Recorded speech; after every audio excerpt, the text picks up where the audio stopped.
From advertising to software as a service to data. Across all of our programs and clients, we've seen a 55 to 65% open rate. Getting brands authentically integrated into content performs better than TV advertising. Typical lifespan of an article is about 24 to 36 hours. If we're reaching out to the right person with the right message and a clear call to action, then it's just a matter of timing.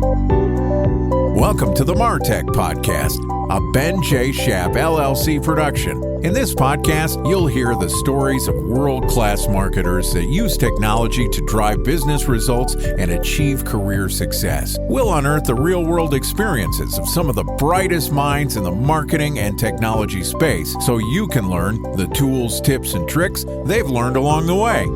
Now here's the host of the MarTech Podcast, Benjamin Shapiro. Welcome back to the MarTech Podcast. Okay, today we're going to hear from an expert in the paid social advertising space. Timothy Brown is the paid customer acquisition lead at Huckberry, an online magazine and men's fashion retailer. Huckberry has gone from a bootstrap startup to become an innovator in the digital commerce space. In this episode, Tim is going to walk us through some of the analysis and advertising strategies that he implements to promote the Huckberry brand. Here's our interview with Timothy Brown from Huckberry. Tim, thanks for joining us. Yeah, thanks for having me. Of course. So let's start off. Tell us a little bit about what your company does and what's your role. So Huckberry is a e-commerce retailer that sells men's apparel and outdoor gear. We sort of describe ourselves as part blog, part magazine. So we sell a lot of things that are geared towards the outdoor lifestyle sort of segment. And our primary market is men, but we do carry some women's stuff. So tell me a little bit about your role at Huckberry. I've been here about 2.5 years. And when I came in, I was the first paid marketing hire coming onto the team. And the goal for me was to really sort of prove out that paid marketing and paid acquisition could be a profitable channel for the company. So I came in doing a little bit of Facebook marketing, a little bit of Google, but we found really quickly that Facebook was a big opportunity. It had a lot of sort of low-hanging fruit. So we sort of doubled down there. And that's where I spent a lot of my time. And over the past 2.5 years, we started to build a team underneath me. So now I'm overseeing all the performance marketing channels. So everything from Facebook and Instagram to Google search, shopping, and display. I oversee a little bit of the catalog stuff that we do, more so on the logistics and distribution side, as well as the affiliate marketing program that we run here. What were the marketing channels before you arrived? How was the company driving growth? So the company for 4 years prior to me coming here really built its name on the affiliate marketing program, which is, if you're unfamiliar, affiliate marketing is, essentially we work with publishers and small blogs in our space. So we work with everybody from Outside Magazine all the way to Condé Nast, GQ, some of the bigger publishers in the space. But 4 or 5 years ago, when Huckberry was just starting, they had an ambassador program where they would work with influencers in the space, trying to find anybody that was fitting to the outdoor lifestyle brand and just trying to work with them, do collaborations, get photos, send them gear, really get them to put the name out. And this is sort of when influencer marketing was really starting to take off. And we were sort of at the forefront of that. And we moved into the affiliate game where we work with a publisher. They will review or post products on their site or on their blog. And when somebody clicks through, if they make a sale within a certain amount of time, that publisher gets a commission off of that. So we started working with small blogs, sort of owning the space of the outdoor lifestyle market, and eventually started moving into other verticals like fashion, everyday carry, and more recently, we've been doing a lot more home products. So working with affiliates like Dwell and Apartment Therapy. How do you think about what the company's brand is, and how does that impact what you're doing on the digital advertising side? Our core mission at Huckberry is to inspire and equip more active, adventurous, and stylish lives. And we do that in a number of different ways. So we do that through content. We do that through not just pushing product at people. Every product that goes on the site is very curated. A lot of different people at the company will test these products before they ever go up on the site. When our editorial team and our buying team is positioning these products, they think about how the Huckberry customer would use this in their everyday life. And just sort of how it fits naturally. We don't want to sell you something that you don't need or that you don't want, but we do want to inspire people to take action. Our core market, the way we describe it, is people that live in the city but live for the outdoors. So we try to use that in every aspect of the company. So when we're doing discovery for new products, those are the types of products that we're looking for that type of person. That translates into every piece of our marketing funnel. So when we're doing high-level brand campaigns, it's usually more aspirational, inspirational. We're trying to introduce people to the brand and let them know that we are a place for discovery and a place that they can come and find new products, cool products, exciting products that would fit naturally into their everyday lives. And then when it gets down to like lower funnel stuff, we can target people who we know are interested in certain products, certain categories. Maybe they bought a certain product on our site, and we know that that's sort of the category that they live in and that they're looking for from us. And we can start to show them new and exciting products within that same category. So you're describing to us a little bit of the merchandising strategy and that the company is sort of very focused on product curation. It seems like you have a wide breadth of products and obviously quality is very important. How do you think about customer segmentation? Sure. So we actually segment on a lot of different variables.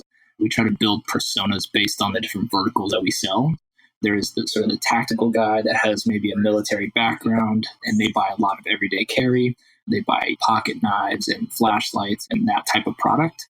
Whereas the home person is maybe a little less tactical and they're a little more homebody. Maybe they're a little more stylish. They're kind of like the GQ guy.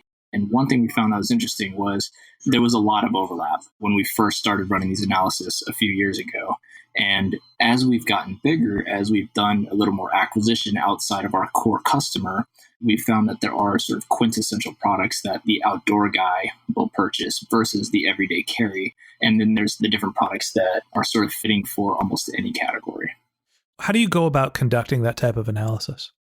So what we did is we started looking at everybody that activated on a specific category. So we looked at everybody that activated on footwear and everybody that activated on everyday carry versus outdoor and home. And we looked at what is the next category that they purchase. So setting it up was pretty simple, but the takeaways were pretty big. So what we found was somebody that activates on footwear, there's a 50% chance that they're going to buy footwear again on their second order. And the same held true for almost every single category. The reasoning behind that, we don't know exactly, but a couple things we've thrown around is if you come to Huckberry and buy a pair of boots and you get them and they fit and everything goes well, the next time you're looking for a pair of boots, your first instinct is to look back to where you bought your last pair of boots. But if you didn't buy a tent from us and you bought boots, you're not going to think instinctively to come for us for outdoor. It's not where your mindset is for the company. So that leads us to a whole slew of different strategies that we can implement across the board. Now we can start to say, okay, if somebody activated on footwear and they haven't purchased again within 2 to 3 months, we can start to show them footwear ads on Facebook. We can start to put footwear at the top of the emails that they receive. We can start to sort of guide them or show them content towards that specific category. This has implications for personalization on the website. If we ever get to that point, we can start to rearrange products on the site to where recommended products for you are more footwear geared. What we also found was a little even more interesting was over time, it didn't even matter what category you purchased from. By your 5th purchase, everybody was skewed heavily towards clothing. So it felt like over time, people were starting to buy more staples on the website, which is great because there's probably better margin there. But it leads us to believe that we can use some of these other categories and sort of unique products from footwear or from our outdoor category. We can use those for acquisition and get people sort of ingrained in the Huckberry life cycle, and then over time shift them to the staples that we will naturally carry more of, which is clothing. That's interesting. So obviously, e-commerce, clothing, it's a crowded space. There's a variety of other sort of verticalized men's fashion. You know, there's Chubbies for shorts, and there's Harry Mari, I think, for flip-flops. And there's these brands that are coming up that are really picking off specific products. And Huckberry tends to be very broad and have a collection of outstanding products, but they're pretty diverse. How do you think about differentiation within the men's fashion space? Differentiation is key for any business in general, right? Not just e-commerce, but specifically for us. You bring up Harimari or Patagonia or REI, we do have to compete with some of these guys. But more importantly, we are competing with Amazon, as is every retailer. So a couple of differentiators that we have as a brand.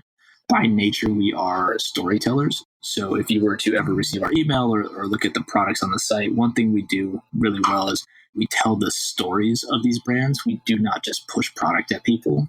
A lot of newsletters that I follow from other e-commerce companies or even websites, including Amazon, when you go there, it's very fact-based information that you receive. And it's not really telling you the story. It's not telling you how this fits in your life or why you would actually need this particular product. So that's one thing that we do really well.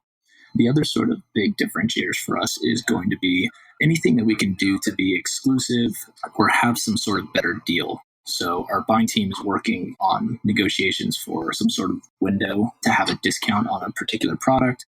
We collaborate with brands to create exclusive colorways or exclusive products that you can't find anywhere else. And that's how we can sort of outrun Amazon, where they will have almost every product we sell at a certain point. But if we can get it first, then we become the exclusive online retailer. We work with brands that are outside of the US and we try to bring them into the US and become the exclusive US retailer. The other thing is just exclusive in terms of private label. This is something that I think a lot of other retailers are moving into. Target's been doing this for a long time. They have designers that develop clothing for them, and they have exclusive clothes. So we're sort of moving into that private label space where, sure, you can get 80% of the products on our site, but 20% of them are exclusive to us. And if that proves out to be a successful strategy, it could very well be an easy strategy to shift towards in the future. Let's shift the conversation a little bit because we're talking very much about sort of the high-level Huckberry brand, and you're a customer acquisition expert. Tell me a little bit about what the strategy is for acquiring customers using paid channel at Huckberry. At a high level, the strategy is to develop a channel into a profitable acquisition machine. What I mean by that is essentially using some sort of data model that proves out that we can acquire customers profitably. And the way we do that is we essentially look at our return on this ad spend over a certain amount of time and make sure that we're returning enough money to not only cover the spend of the ad, but actually the other costs that are required with every sale. So the strategy is using content, product, and a lot of inspirational photos and great content that we put out to get people in the front door and ultimately to convert them as fast as possible. That's the goal for almost any e-commerce company. Of course. So you mentioned that, you focus very much on the unit economics of an ad and you're measuring your ROI almost in real time. How long are you waiting to evaluate whether a campaign is successful? And tell me about the types of ads and what you've learned about the difference between your product listing ads, your content ads. How do you promote your organic feed? There's so many pieces of actual ads that we use. So we can start from the beginning and just sort of run through the process of how we evaluate success and how we determine early success. If we were to launch an ad on Facebook, what we would do is we would want to A/B test a few different images. What we found is that images is one of the biggest determinants of success. If you find the right image, it's more important than the copy because the image itself has what we call thumb stopping power. As somebody's scrolling through their feed quickly on their phone, if we can find an image that gets you to stop and take a second look and scroll backwards, that's extremely valuable. The copy and the call to action on there needs to be relevant and entice the click even further, but the image is what we found to be the most important factor. So when we're creating a campaign for any particular product, what we'll do is we'll decide on a few different audiences to test, and we do a mix of interest-based audiences. We've tested geo-targeting, and we use lookalikes and retargeting as well. So we'll use these audiences, and we'll test maybe 4 or 5 different images, and we'll just let it run for 24 to 48 hours. And the very first indicator is click-through rate, right? If people aren't clicking through, we know that there's something wrong. People aren't stopping. They're not clicking through. We're not creating demand. We're not finding the right people, or it's the wrong imagery, or just something is wrong with the ad itself. We typically see 1.5% click-through rate is pretty decent. Anything over 2 is really solid, and anything under 1% is something that we'll look at heavily. So that's sort of the first determinant. And then we will call out the images that are underperforming. If there's something with a 0.5% click-through rate, we will cull it as fast as possible. And then we start looking at which particular ad sets the audiences are working. Which ones have the highest click-through rate? Did we get any orders? Do we have any revenue from this? Are we collecting email signups? The email signup is interesting for us because we know that we convert a heavy amount of email signups through our newsletter. So if we're not making the immediate return on ad spend that we expect from a campaign, if it's still collecting emails pretty cheaply, we'll still run with it as long as we look on the back end and see that those folks are converting within a few weeks. So essentially, the vast majority of what you're doing is image driven. What's the balance of promoting content as opposed to promoting products? When I first started, we only promoted products. And to this day, it's still heavily product performance-based marketing.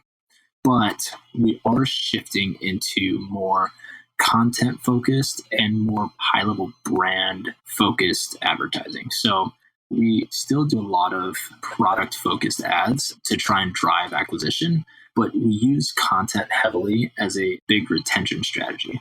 So once we have you on our email list, or once we have you as a customer, what we'll do is for a few weeks, we'll show you our organic feed. We'll boost cool images, or the journal, which is our blog. We'll boost content to you and just try and keep you engaged in between sales cycles. We know that people don't buy every day. A lot of people don't even buy every quarter. So what we try to do is just keep people engaged in between big sales cycles. And then when we have a big product launch or a big sale or some sort of big opportunity that we really want to chase after, that's when we start to use those retention audiences to push product at them. And we've started to take that same concept, not just within retention, but we're trying to sort of implement that across the board. That way, by the time somebody sees a product ad from Huckberry on Facebook, per se, it's not the first time they've ever heard about us. So essentially, you're using your content to pre-market products to build a brand impression. And then when you have essentially a event that you want heavy promotion for, you've already sort of warmed the customer up. Right. And that allows us to see sort of what type of content, what type of products or categories they'd be interested in. If we show 6 pieces of content, each one that's focused on a different category or vertical that we carry, and we see the same person always clicking into the everyday carry type of content, we can then start to think about, okay, great, let's segment this guy out. He falls into a specific bucket that we can then put him into a flow where we're showing content. We're trying to get him on our Facebook page. We're trying to get these sort of micro buy-ins, right? Just read our blog. Just like us on Facebook. Just follow our email, right? Sign up for the newsletter. Then eventually, as we nurture them, we can eventually convert them into a customer. So talk to me about your bidding strategy, because I understand the philosophy behind marketing to someone without asking them to buy the physical product. I'm curious to know how you think about investing in building those customer relationships, and how do you evaluate them prior to showing the product promotion ads, which is really your revenue hammer? I feel like a lot of that is going to come down to retargeting. So we will do giant acquisition audiences. We'll find big interest-based audiences. We'll find big lookalikes. And you can make lookalikes based on anything you want. So we can make a lookalike based on every single person that hit a particular boot page, which we do constantly. It's like one of our main strategies. We can also just make a lookalike based on anybody that's read a certain piece of content that we have. So if we have an article that's all about minimalist wallets, we can make a lookalike based on everybody that's read that article, cast a wide net, see if other people are interested in that article, see if we can drive a click. And if they do, then we can start to sort of retarget them with different content that's either relevant, or try to test other categories to see if they're interested in other verticals. And if not, then we can start to show them the products that were maybe featured in that article. So there's a couple different ways that we produce content and we distribute it. So some of the content that we have is inspirational, people hiking or doing sort of these really cool, unique adventures. And there's usually some sort of product in it. It's never the focus. The focus is sort of the activity or the events that's going on. So if somebody's reading all of our travel articles or all of our articles about how to clean your leather boots, well, we know that that type of person is different than the guy watching videos that are about boot camp or something. My guess is that you're running a bunch of different ad groups, like a ton of them at a time. Am I right? And if so, how do you keep track of all of that? You are absolutely right. And how do we keep track of it is a challenge. That's one of the biggest challenges we've been facing actually over the past couple months. So I personally was running all of our Facebook ads for about 2 years.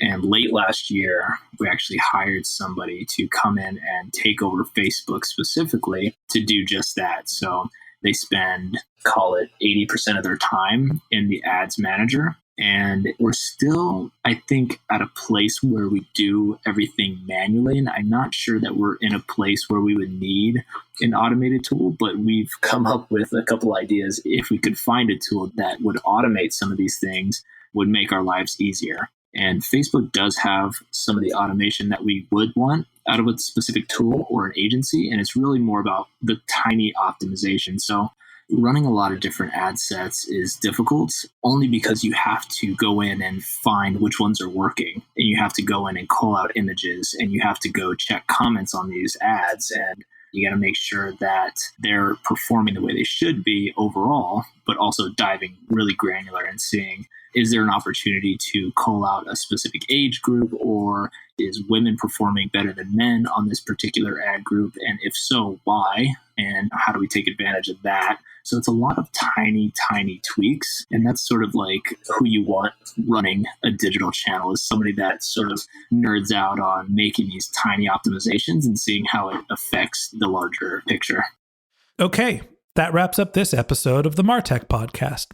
Thanks to Timothy Brown for joining us. In part 2 of this interview, which we'll publish later this week, Tim is going to talk us through what it takes to launch, evaluate, and scale a successful social advertising campaign. If you can't wait until our next episode and you'd like to learn more about Huckberry, you can go to huckberry.com. If you'd like to read the transcript of this podcast, we've published it on our website, martechpod.com.